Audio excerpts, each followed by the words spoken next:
నమస్తే. ప్రస్తుతం మనతో పాటు సినీ ప్రముఖ విశ్లేషకులు ఇమ్మంది రామారావు ఉన్నారు. ఆయనతో మాట్లాడదాం. నమస్తే సార్. నమస్తే సార్, మొన్నటి వరకు రామ్ చరణ్, అల్లు అర్జున్, అటు తారక్ వీళ్ళు పాన్ ఇండియా స్టార్స్ గా ఉన్నారు అని చెప్పేసి చాలా మంది మాట్లాడుకున్నారు. అండ్ ఇప్పుడు కొత్తగా ప్రభాస్ ని ఎవరు ఢీ కొట్టలేకుండా ఉన్నారు. ఇప్పుడు 1000 కోట్ల క్లబ్ లో పడ్డారు. ఇప్పుడు ఇంకెవరు లేరు మొత్తం ఇండియా లెవెల్లో అని చెప్పేసి మాట్లాడుతున్నారు. మీరేమంటారు సార్? అంటే పాన్ ఇండియా స్టార్ గా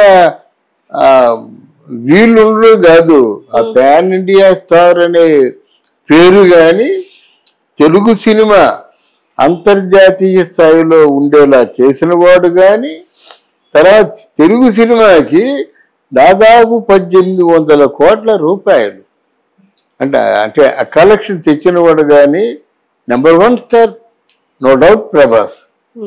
తర్వాత ఏమైందంటే కొన్ని ఆ సినిమా ఎక్కువ రోజులు ఆడడం వల్ల మిగతా సినిమాలు రెండు దెబ్బతినడం వల్ల ఏది ఆది పురుష్ తర్వాత రాధేశ్యామ్ ఆ టోన్ తగ్గింది. ఆ సమయంలోనే ఇటు త్రిబుల్ ఆర్ అటు పుష్ప సినిమా రిలీజ్ అవడం వల్ల అవి ఊహించని కలెక్షన్స్ రావడం వల్ల అప్పుడు వీళ్ళు కొంచెం లైమ్ లైట్ లోకి వచ్చారు.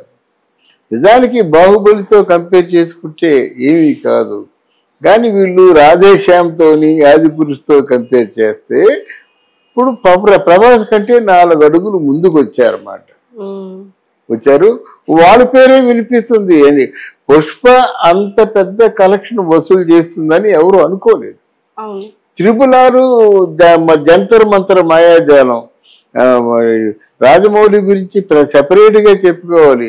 రాజమౌళి సినిమాని ఎంత బాగా ప్రమోట్ చేసుకుంటాడో ఆయనకే చెల్లింది, ఇంకెవరికి చెల్లలేదు. అర్థమైందా?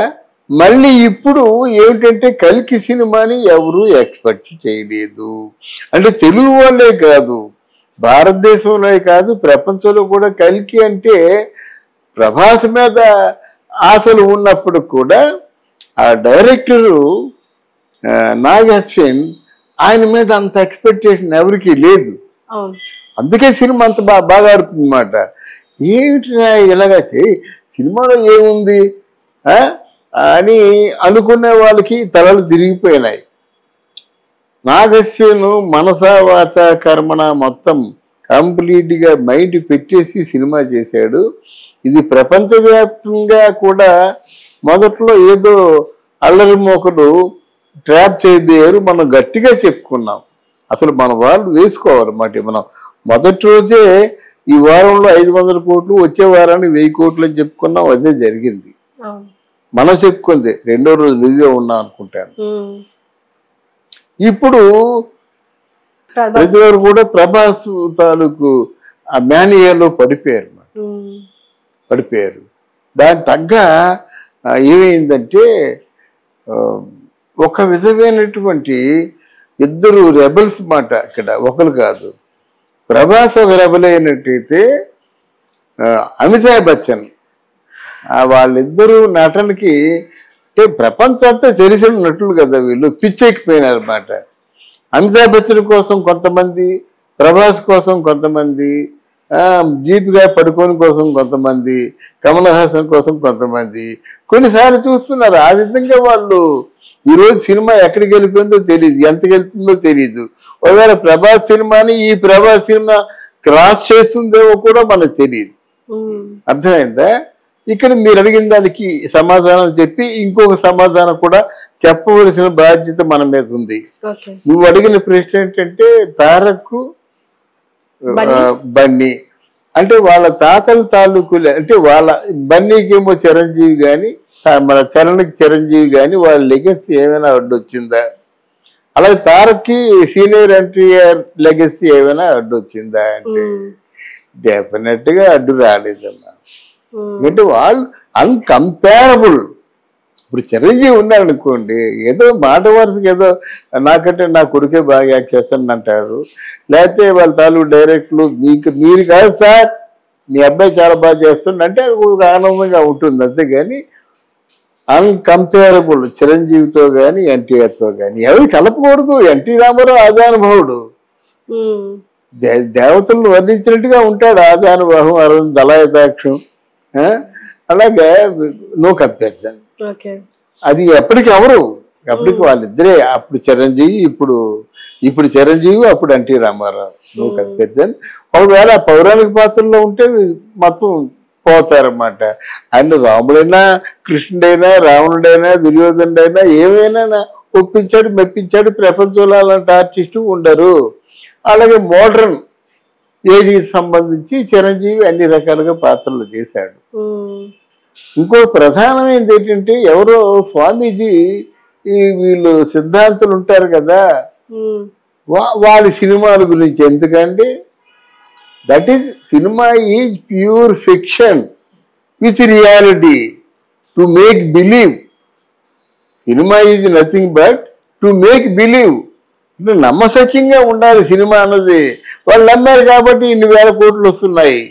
నువ్వెవరికి అది కరెక్ట్ కాదు. దానికి దీనికి పోలికలు లేవు. అర్జునుడికి దీనికి క్యారెక్టర్ పోలికలు లేవు. కర్ణుడికి దీనికి పోలికలు లేవు. ఎందుకయ్యా నువ్వు? నిన్నేమైనా పురాతన గ్రంథాన్ని తిరగరాస్తున్నామని ముందు రాసుకున్నాడు ఆయన తెలివితేటల కొద్దీ కథ అనుకున్నాడండి. ముత్యాలమ్మ ఉంది, అది మరి రామాయణాన్ని యాజ్ తీశారు బాబు గారు, శంకరాచార్య ఎవరైనా. రామాయణం భార్య భర్త అనుమానం రావడం, పంపించేయడం, ఇద్దరు పిల్లలు పుట్టడం. అప్పటికంటే ఆ ఇద్దరు పిల్లల్ని అనాథలు కాకుండా హనుమంతుడు వచ్చి అలాగా కాపాడుతూ ఉంటాడు. రామాయణమే కదా. అదేంటి రామాయణం లేదు కదా, దీంట్లో ఎలాగుంది కదా అంటే, నీకెందుకయ్యా? సినిమాలో చూడు. సినిమాలో బొక్కలు చూస్తావేంటి? శాస్త్రాల్లో బొక్కలు ఎన్నో ఉన్నాయి. సినిమాకి ఎందుకు వస్తావు నువ్వు? పవన్ కళ్యాణ్కి ఏమో సిరి చక్రం వేసుకున్నాడు. నీకెందుకు దండగా? ఎవరి నమ్మకం వాళ్ళకి. మరి భారత సంగ్రామంలో పాండవులు ఆంజనేయ స్వామిని వేసుకున్నారు. ఎవరు అడిగారు? అవును, మీరు రావాలి కానీ నిమిత్తం ఆంజనేయ స్వామిని తీసుకొస్తున్నారని ఎవరైనా ప్రశ్నిస్తారా? వాళ్ళ జెండాలో ఆంజనేయ స్వామి ముందుండారా? అంటే ఏంటి? అప్పుడు జెండా ఉన్న ప్రాణం ఉన్నట్టు లెక్క. ప్రశ్నించలేదు కదా.